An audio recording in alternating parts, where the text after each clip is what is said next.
Congressman LaTourette, thanks for joining us this week. Yep.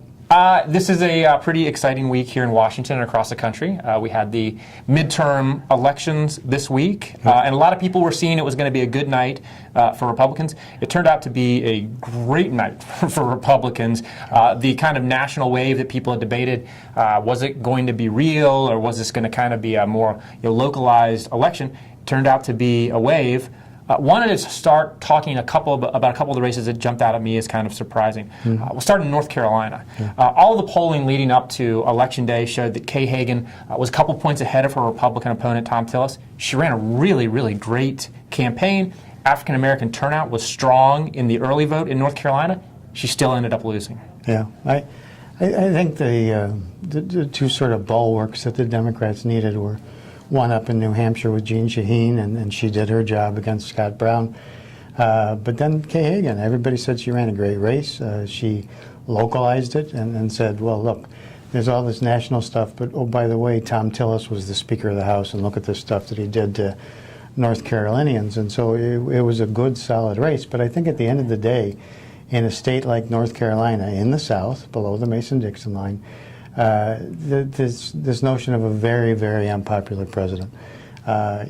She just couldn't separate herself from that. And voters, if you look at the exit polls, couldn't separate the Democratic candidates from the President of the United States and his policies. Well, just above North Carolina is another race. While North Carolina was surprising to me, Virginia was shocking. I mean, Virginia is absolutely shocking. As of the time that we're taping this, Mark Warner is ahead of roughly 12,000 votes. They still haven't called the race, even though last night he declared himself the winner, which I thought is always a good idea. That's the Bush lesson from 2000, which is declare yourself the winner. That's right. What in God's name happened in Virginia?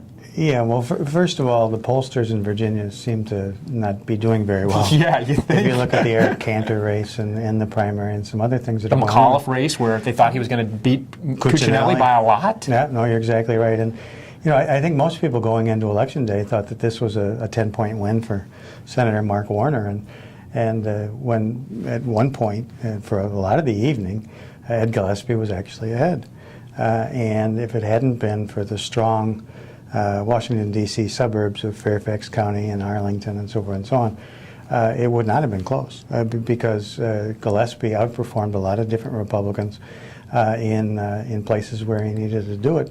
And again, I think you have to go to the fact that, like Colorado, that this is a rejection of the president's initiatives and agenda, and it should be a wake-up call to him, because he really made his bones, the president, in his elections in Virginia and Colorado. And they sort of became like and Iowa. I mean, we can talk about Iowa too, but in Iowa, those are three states that the president went in and won in states where his party wasn't always greatly successful, and now that's flipped.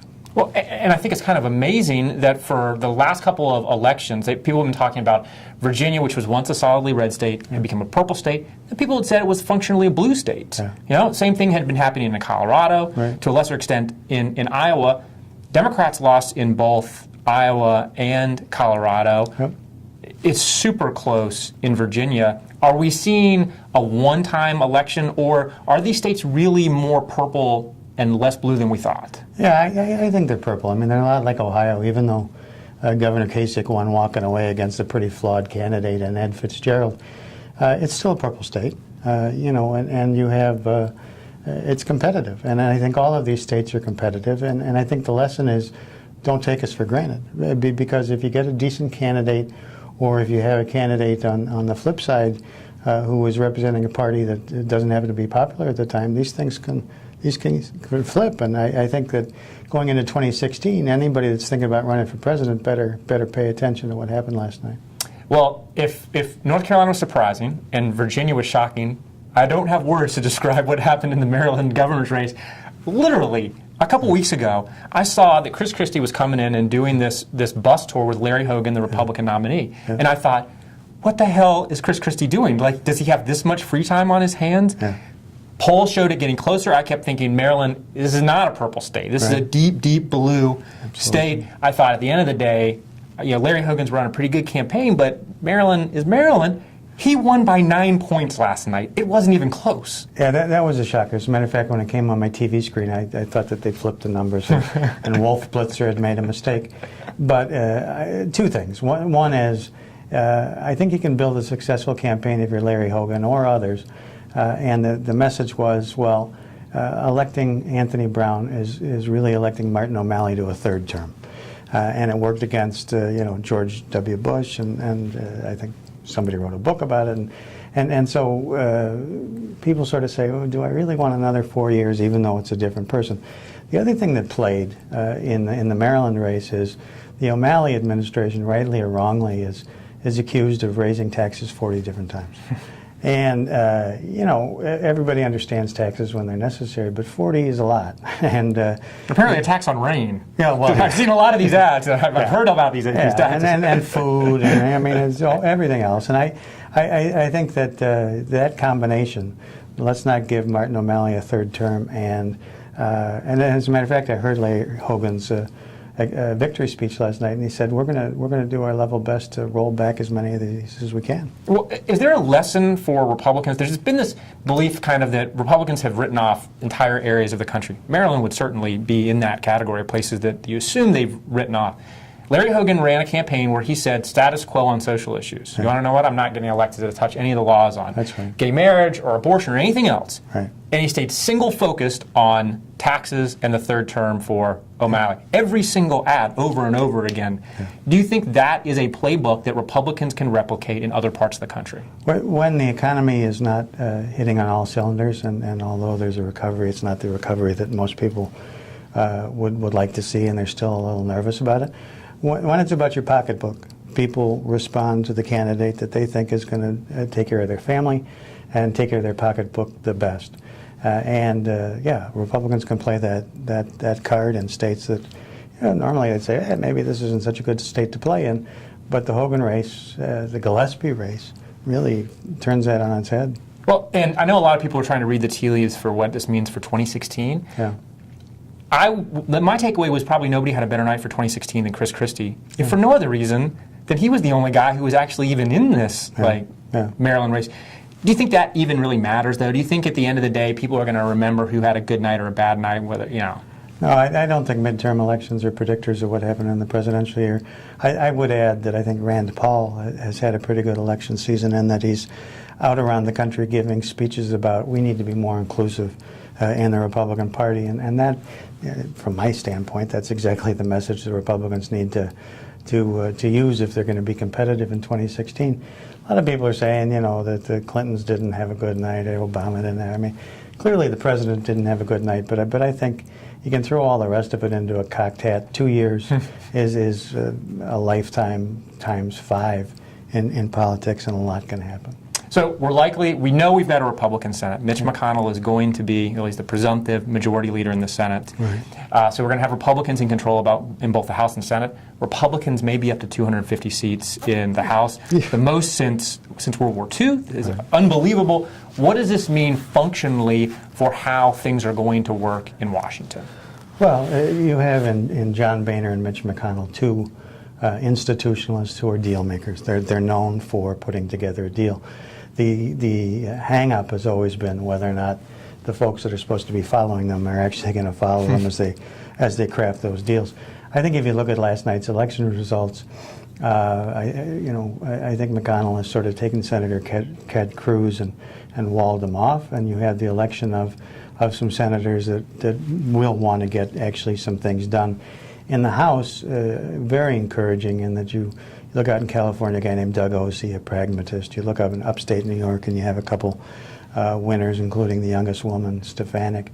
A Republican in Maine? A Republican in Maine. That's crazy. And so you have people who come from parts of the country where working things out is in their DNA, and it's not this hyper-partisan thing. So the table is set, but so everybody's going down to the White House at the end of the week to meet with the president. And the president has a lot to do with this. I mean, the media, a lot of them in the media are saying, well, I hope the Republicans govern and do this, that, and the other thing. They can't effectively govern unless the president wants to help govern. If the president is really looking at a legacy and wants to leave office with some really signature stuff besides the divisive stuff like the Affordable Care Act, but like immigration and like that, the comprehensive tax reform. It's there, and these guys will dance with him, but he's got to be willing to dance. If he takes the attitude that I'm not changing a thing and I'm going to do immigration by executive order and all this other stuff, then it's not going to be so productive. I just wanted to close with, obviously, changing control in the Senate means we're going to have new committee chairs. Are there a couple that jump out at you as kind of interesting that you think are going to be particularly important over the next 2 years? Yeah, I do. I think that Thad Cochran down in Mississippi being the new chair of the Appropriations Committee, you want to have the gavel of the Appropriations Committee. John McCain's going to be in charge of Armed Services, which I think he'll put his stamp on that as well. And then you have a lot of other, musical chairs going on, but you want to be the party that gets to pick the chairman because they set the agenda, they determine what bills are considered, and they determine what bills come to the floor. So this is, for the Democrats and Harry Reid, who haven't been in the minority since 2005. This is going to be a big adjustment come January. Yeah. And just like the president and McConnell and Boehner, we're going to have to see how Senator Reid and his folks act.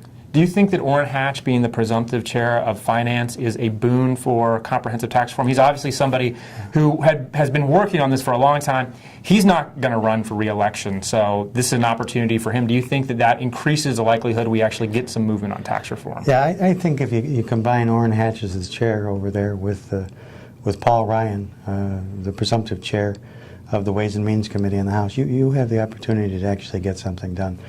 But again, it can, there's a reason it hasn't been done since 1986. I mean, it's hard. Right, it's not easy. It's not easy. But I think, I think most people have come to the realization that there's not enough money to operate this place.